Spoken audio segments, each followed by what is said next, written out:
You are listening to Rising Pineapple's Inspirational Talks, a video podcast series of interviews to empower women to reach their full potential. Hello and welcome. My name is Marie. This episode is part of our series on work and mental health. Today I have the pleasure to interview Dr. Tanisha Burke, who is a sought-after speaker, parenting coach, scientist, and child development consultant. She shared with me today her experience about being a single parent while studying and working at the same time, which led her to experience burnout. It's the story of a resilient and determined woman who moved countries, had to find her home village to help overcome the challenges of parenthood, and built her own business. This episode is full of helpful advice to combine work and family without compromising on well-being. Good morning. Very happy to have you here, Tanisha, with us to talk about the topic of work and mental health. Can we just dig right into the topic and maybe have you introduce yourself to the audience? Thank you so much, Marie, for having me. It's always a pleasure to talk about mental health and how it's connected to the family. So I'm Dr. Tanisha Burke. I'm originally from Kingston, Jamaica. So being here in Germany, I'm far away from home. I came to Germany originally as a research fellow in a psychology department for university in southern Germany.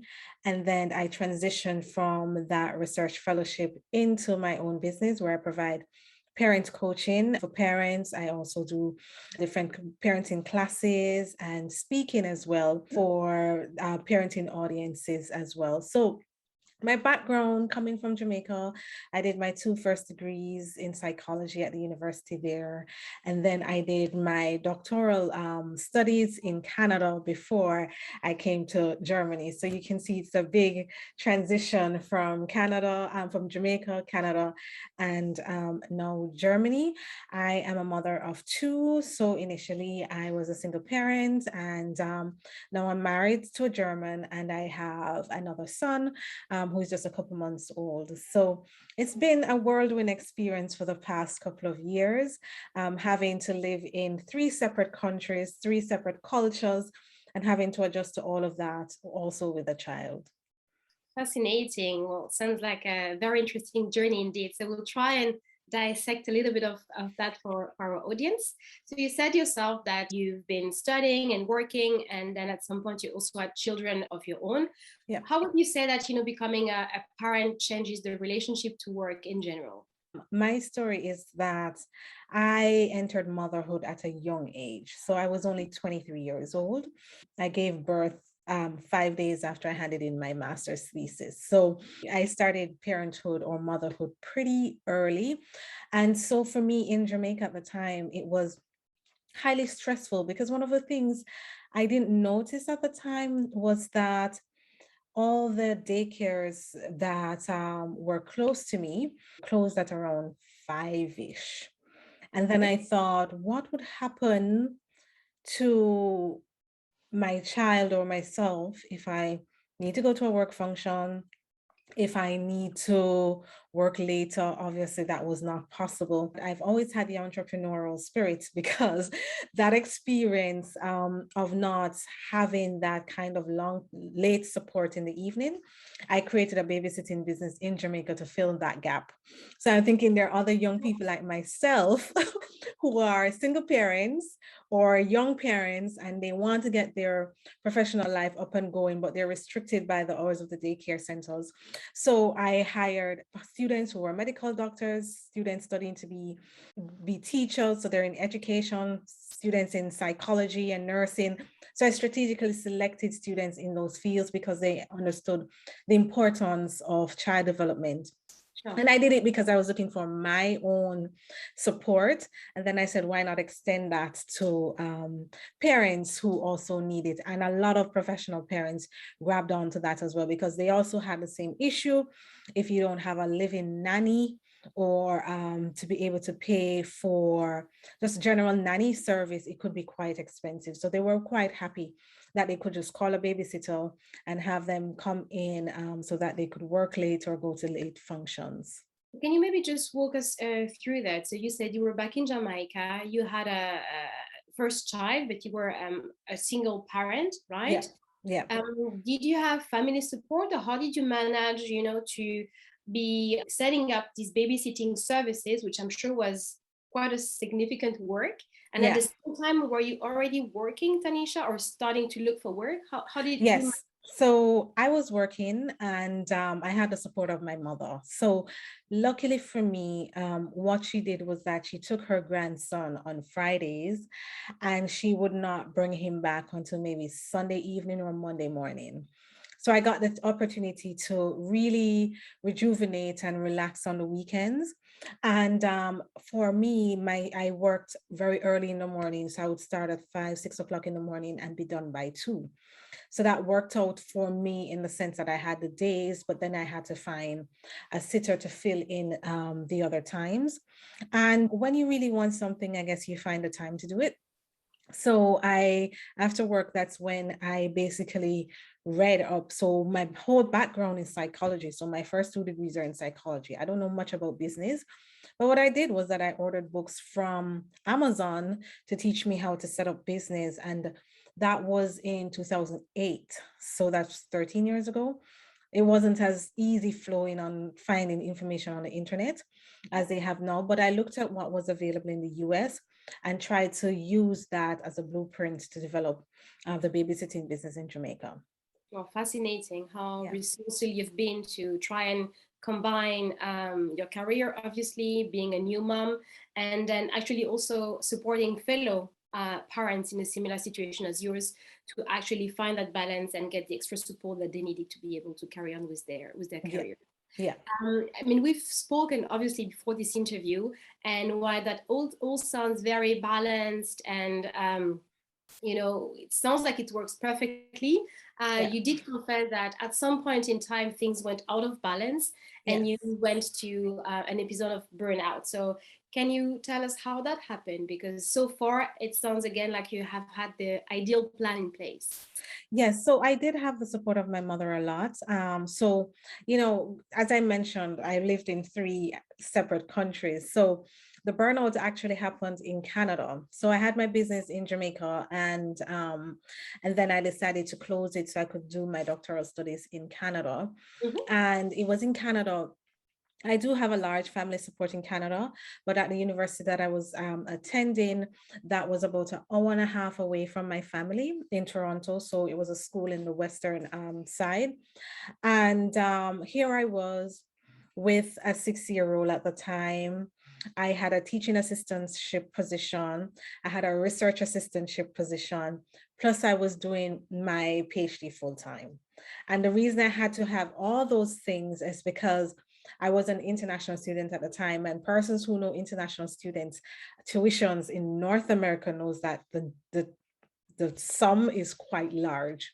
And so I had to be, even though I had scholarships and so on and grants, I had to make up for that. And so in trying to juggle being a parent, being a research assistant, being a teaching assistant, and being a student, obviously my body crashed.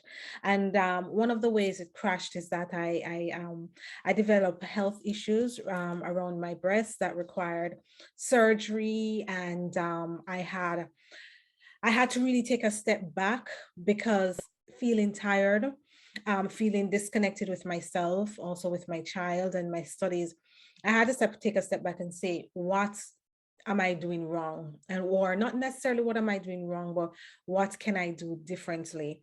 And it is through that I realized that, especially as a single parent, we have to have rigid schedules or routine.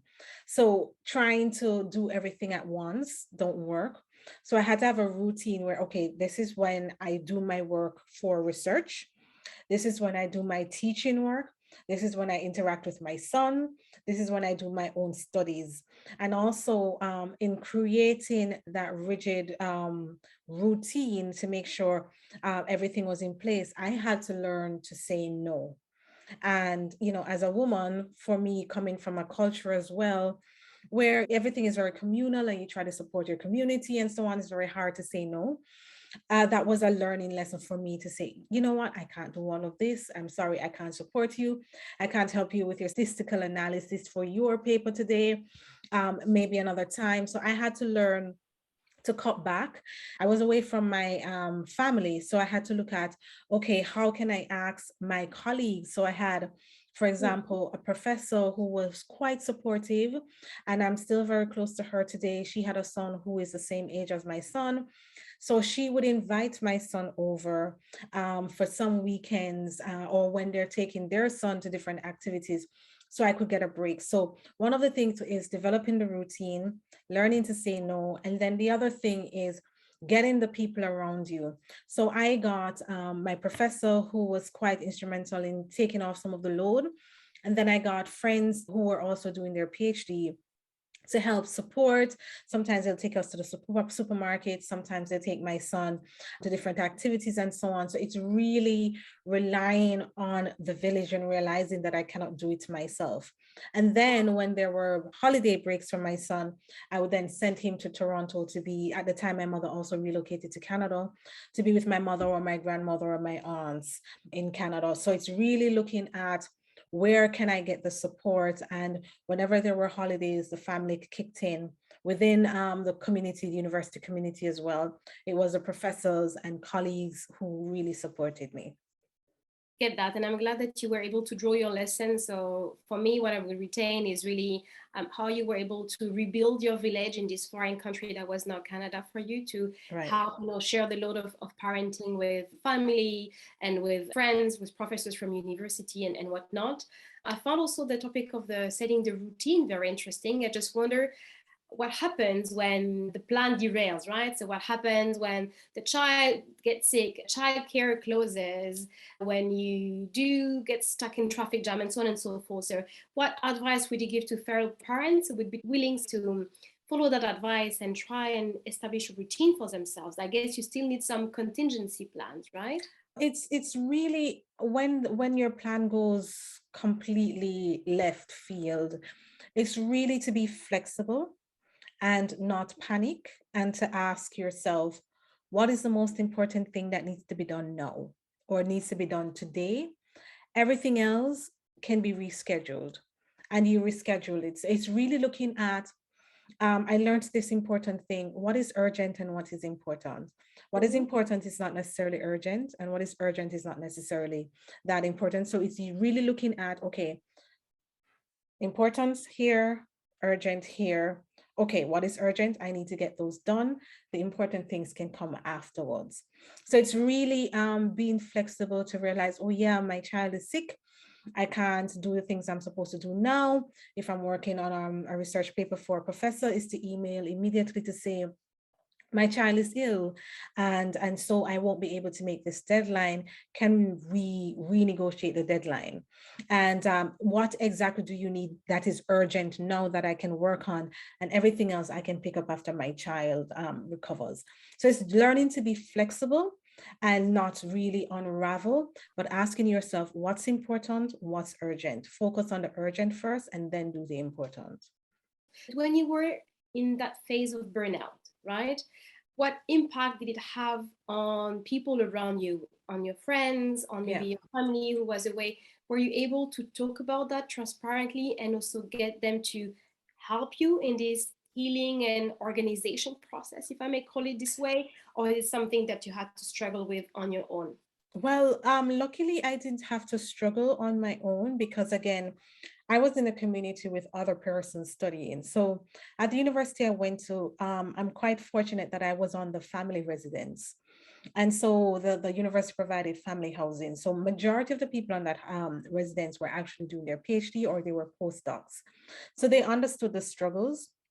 And so I could relate to them to say, these are the things that are happening now, and I need some kind of support. And so they were quite open with it. I'm quite fortunate that I've always had my family.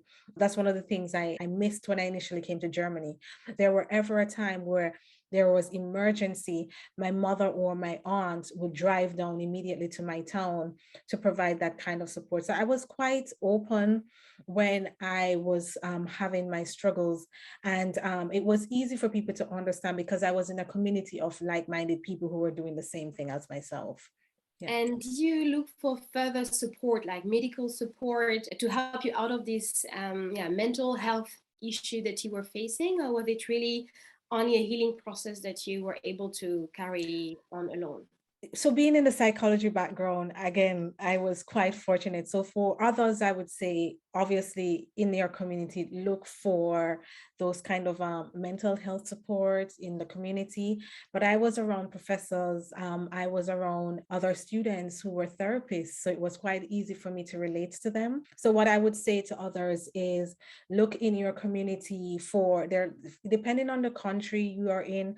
I know that there are lots of community related services that persons can take advantage of that are sometimes free or at a low budget, that if you don't have a money, you don't have enough money, as for example, if you're a single parent, for example, you can take advantage of and use those resources in the community. When you're going through burnout, sometimes you feel like you don't want to reach out, but it's in that moment that you need to reach out, because when you're getting to that low point, it's like your tolerance level gets pretty low. So as a parent, you might not be as patient with your child, you might not be as patient with yourself, so there's lots of screaming, or you might just literally shut down and going through depressive symptoms, not necessarily depression, but depressive symptoms that can lead to depression. And that's a time when you notice that there are certain shifts, that you don't want to get up anymore, you don't feel motivated, you don't feel like you have the energy to do anything, is to reach out. One of the things I also did was that I started to run. So before that, I was not a runner at all. I worked out in the gym, obviously, but during my PhD period, I stopped and I started to run. And what that did for me was being outside with my own thoughts, being in the fresh air, being in the sunlight, that kind of thing really helped. And I also changed my diet as well to be more plant-based. So I started to make different changes. I became more spiritual in the sense of doing more meditation and so on. So it's more making those simple shifts in different areas of your life, and also getting the support that can help you when you experience that burnout. I understand. And I think there's very good pieces of advice in there, especially for women or people who live abroad and might not realize how much of a value there is in a community and reaching out to people. And then also, in addition to that, and finding support there, you said that you really took the time to take care of your own well-being, for example, Right. through running, and then progressively, I guess, looking at other areas like spirituality. One of the things I should mention, though, that was really helpful, that many of us as mothers abandon as adults, that has been really instrumental. And so I have now boxes of journals. We used to do it a lot as teenagers. So many of us girls, we had our little journal with a little lock on it. And then we became adults and we forget them. So I started to journal again. And Okay. what I did was I did it twofold, obviously to share my thoughts, what I'm feeling, and so on. And sometimes getting it out on paper helped me. But also, I started to write down my 5 to 10 goals that I wanted to achieve every month. And it was a kind of like a celebratory thing at the end of the month to look at it. So journaling, even though we thought, yeah, that's a teenager thing, if you haven't done it, start journaling again, writing your gratitudes, statements, and what you're looking forward to for the week, for the month, and so on, and celebrate those when you achieve them. Love to hear that. Great. Yeah. And so Tanisha, walk us please from you being the single mom in Canada to moving to Germany, keeping growing the family there. So what happened in between, and how did the first experience you had with your first child maybe help towards, as I said, expanding the family in another country? Yeah, so people thought I was crazy coming over to Germany with my child in tow by myself, and I was going to southern Germany where I had absolutely no friends, no nothing. But I luckily had the support of the Welcome Center at the university that really tried to help international families to adjust. But I must admit, it was very, very lonely. On top of that, my son experienced racism really bad. And so we had to contend with that as well. And I realized, in addition to the racism and the loneliness that I felt in southern Germany, we had to make a decision. Do we go back to Canada or do we move elsewhere? And so moving to Berlin, I had my best friend here with her family, and I have other friends that I met through her as well, who is now my husband in Berlin as well. So moving away from that isolated place in southern Germany to Berlin was quite instrumental in avoiding a second round of burnout and isolation, depressive symptoms, and so on. So I realized that, okay, no man is an island. I can't do this by myself. In the smaller towns, it's quite different in the sense that, what from my experience, others might experience something different. That, the smaller towns, these are people who know each other from sometime Grundschule, right? And so to Primary have school. outsiders coming in and to welcome outsiders is a bit of a challenge. So I experienced that where people were friendly to me, but they weren't friends Or in welcome. that sense to make me feel a part of the community. And so that made me feel quite isolated. And it wasn't until I came to Berlin that I then find that community. So for parents or women who are experiencing that, you might need to reconsider that. Do I need to go where my village is, instead of trying to get into a village that might not welcome you immediately? Having that kind of family setting, now married, with two children, the chances of burnout was pretty low. But I should mention that after having my baby, I then had to realize that, hey, maybe I need to pull my husband more into some of the things that I have been doing and say, hey, do you want to take over? So as women, sometimes we think we can carry on the same way we've been carrying on before, with the same workload and everything, without asking. And having a newborn, I realized, Tanisha, it's now time to ask again. Yes, you were able to do all these things efficiently. Now your husband needs to take over. And I have one of the most supportive husband ever. So he was able to just, sometimes we expect our husbands to know what's going on with us, but we first have to say, hey, I need some help here. So I allowed him to take over a vast majority of the tasks so that I didn't experience burnout. And that's one of the things I want to say to women as well. We tend to expect our husbands to be able to read our minds. Yes. And men are quite different from women. And if they see that you're doing something and you're not complaining about it, they think you're quite fine with doing it, right? For them it works. You're doing it, you're not complaining, okay, all is well. But you're complaining internally or grumbling under your voice and so on, and you have to say, you know what, I thought I was able to do this thing, but I'm struggling now, can you take it over for me? And most men, most supportive men are willing to do that. So we just have to ask. And I think that's where some of the challenges as women is that we don't ask enough, and we assume that people understand that we're struggling, not realizing that people can't read our minds.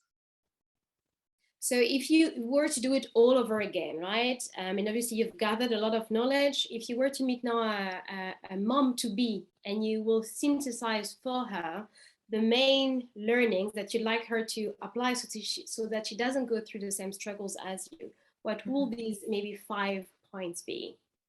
So again, some mothers have the opportunity to have their husbands or their partners.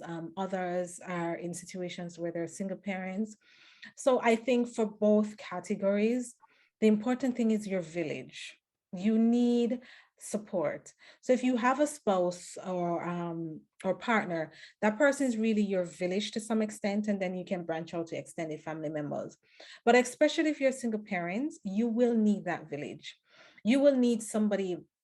Sometimes we think that we need money, not necessarily. What you can do is barter systems. So in the sense that I can cook for you, and cleaning for me, being heavily pregnant is not necessarily a thing that I can do, for example, right? So I can do something for you and you clean for me instead. So you need your village. You really need to take a deep inventory of everything that needs to be done. And as I said, separate what is urgent, what is important, and focus on the urgent first. Whatever you can outsource, outsource it. So if it's a family, a friend, spouses, partners, you name it, outsources. And for me, I sound like I'm repeating myself, but we really need as women to learn to say no. That at first we don't want to disappoint people. We don't want to make people think that we're lazy and we're not motivated enough and so on. Look at your schedule and learn how to say no. And one way to do that is to help you as well is either you get a blank book or you buy one of those planning books. Literally plan your week Mhm, and your day, mhm. and that way you can know what needs to be done instead of waiting until last minute to say, oh my God, I have a deadline and I don't have enough time to get this done. So I'm completely overwhelmed. So you have to be meticulous in planning your life. And it might seem not as romantic and fuzzy and spontaneous, but when children are involved, you have to really live within structure and change according to whatever episodes happening that might affect that structure. But structure and planning is going to be very critical, whether you're a single parent or you're partnered. It's very clear, and I think also this advice applies actually to beyond parenthood even, but it's Yeah, very useful. So thanks for repeating that, Tanisha. yeah. So we've heard you've studied psychology, you've become a parent. So how does this now translate into the career that you've decided to embrace nowadays? So it's interesting. So, as I said, I came to Germany as a research fellow. And so I was on the track to professorship kind of thing. And so I changed for a couple of reasons, and I can highlight some. For me, again, I've had the entrepreneurial spirit from Jamaica, so it didn't leave me, just kind of bubbled up again. Mhm. And one of the challenges not challenges, but I was conflicted. There were so many research that I had access to and research that I was doing. And when they're published in paid journals. And so if you're not a part of the academic community, you have to pay sometimes 15 euros, 20 euros just to access one paper. And I thought, I'm having all these access to all this wealth of information. I would feel better translating that into relatable information for parents, because we're really doing these studies for parents and for families, not just because we want to be scientists. So I was conflicted with that I wanted to have the information that I had access to for parents to have that access to. And so I thought, Mhm. why not use my scientific background, tweak that a bit, and now educate parents on all the information that I had access to. And also, regarding on a personal level, academia can be quite cutthroat, publish or perish kind of thing. Constantly applying for grants, having to, unless you're tenured, you have to move sometimes to different cities and towns where research opportunities were. And my son, he was like, I don't like that. Why do you have to always apply for grants and we don't know what's going to happen? That kind of thing. And so that kind of unpredictability in Right. the early part of academic life was not something that was healthy for me, created quite a bit of anxiety. Mhm. And I figured, I still love research. I would do it as a secondary aspect, but I would rather focus on the parent coaching and educating parents primarily. So even though I'm a parent coach now, I still lecture at the university and I still do research, but those are secondary compared to the parent coaching aspect. Understood. I'm sure that the métier of parent coach will be new for many people listening. So can you Mhm. try and explain what it is to be a parental coach? Maybe what sort of parents you're coaching? Okay, so being a parenting coach is basically what you're doing is providing support for parents. So you're looking at how parents are interacting with your children and how they are being as parents and providing alternative strategies and tools for them. So it's quite different from a therapist, because a therapist would more look at diagnosing a particular problem or challenges. So for example, diagnosing that a child is on the autism spectrum and then providing treatment and some psychiatrist prescriptions for those kind of challenges.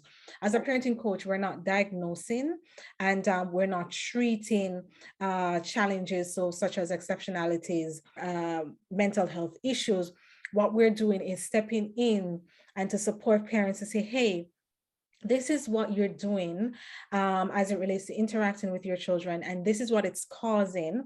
Here are some alternatives that we can teach you so that you can get a different outcome and result with your children and also with yourself.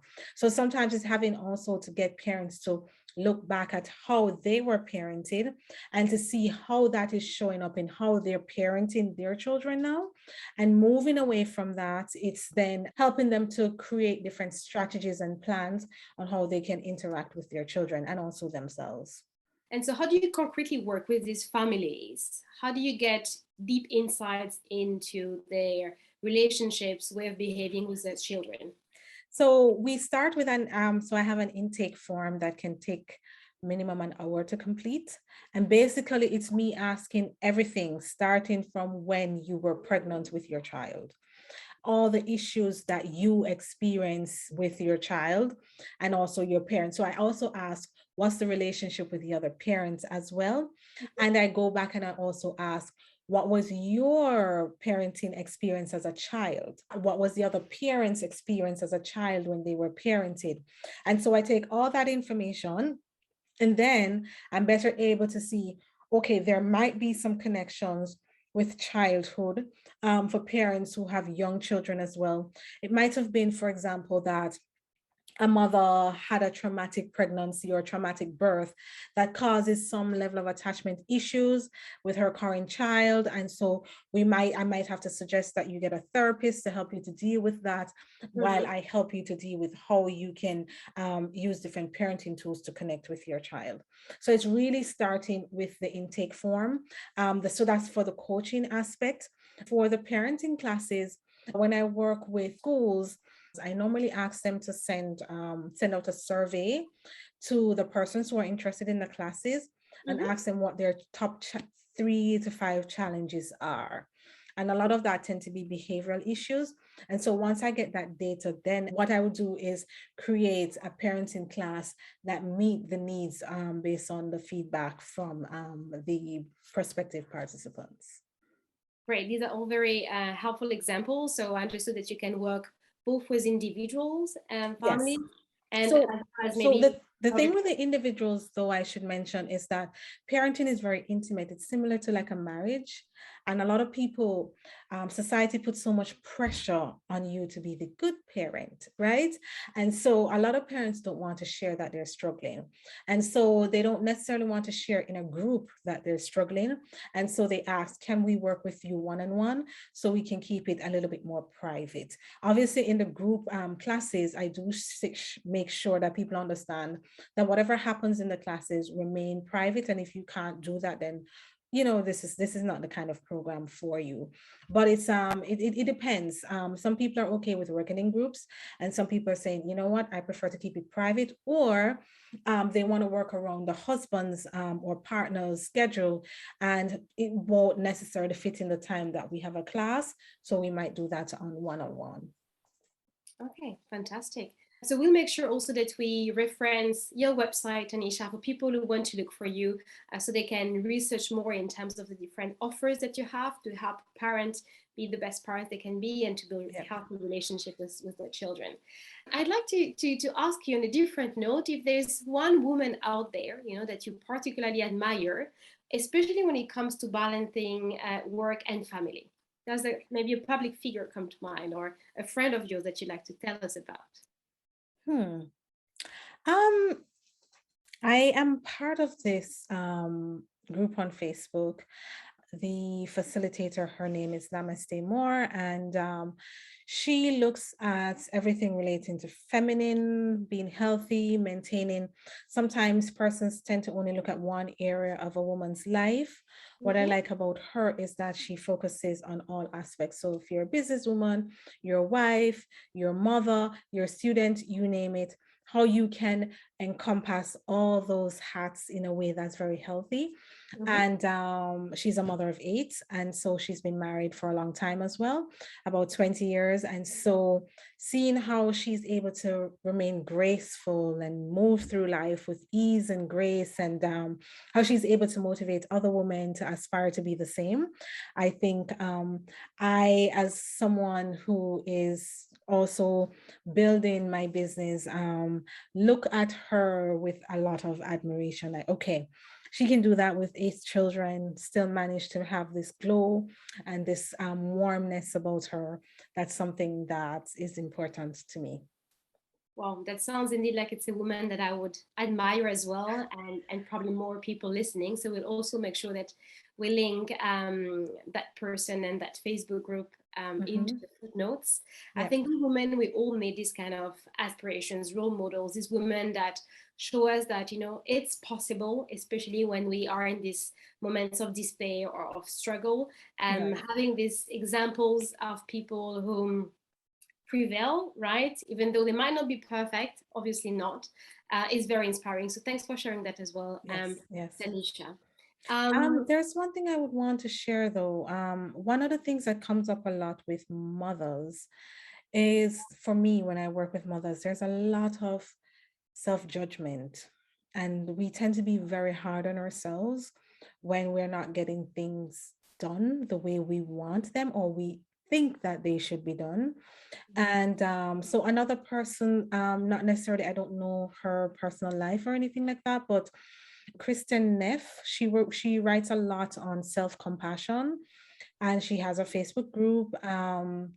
She has a self-compassion workbooks and classes and that kind of thing. So I noticed that in a lot of women, that we really tend to be hyper self-critical. So if women who are listening are in that spot, I would recommend her work as well, just to help you to let go of being so critical and judgmental of yourself. I think it's a very positive ending, actually, for our conversation, Tanisha. Thank you so much. I am myself a working mom. I have 3 children, and I think I could take so much away from the conversation we had. So thank you very much for taking us on your journey, right, from Jamaica through Canada and finally here in Germany, but also for taking us through your journey as a woman who were able to face many challenges and come on the other end, I think, stronger, wiser, and it's great that you're now sharing this wisdom with, with fellow parents. And Thank thank you so much for having me share my experience and my experiences and my perspectives. And I just, as we're about to end, I just want mothers in particular to know that yes, it's tough, but it can be done. You don't have to do it alone. Just remember your village, and remembering to say no. I have to say that so many times because we're so guilty of it, and not be so critical on ourselves. Have a lot more self-compassion, and we can enjoy. So part of my slogan is really helping parents to enjoy the parenting journey. It is possible to enjoy the parenting journey, but you're going to need a little bit of support. You're not an island. You can't do it by yourself.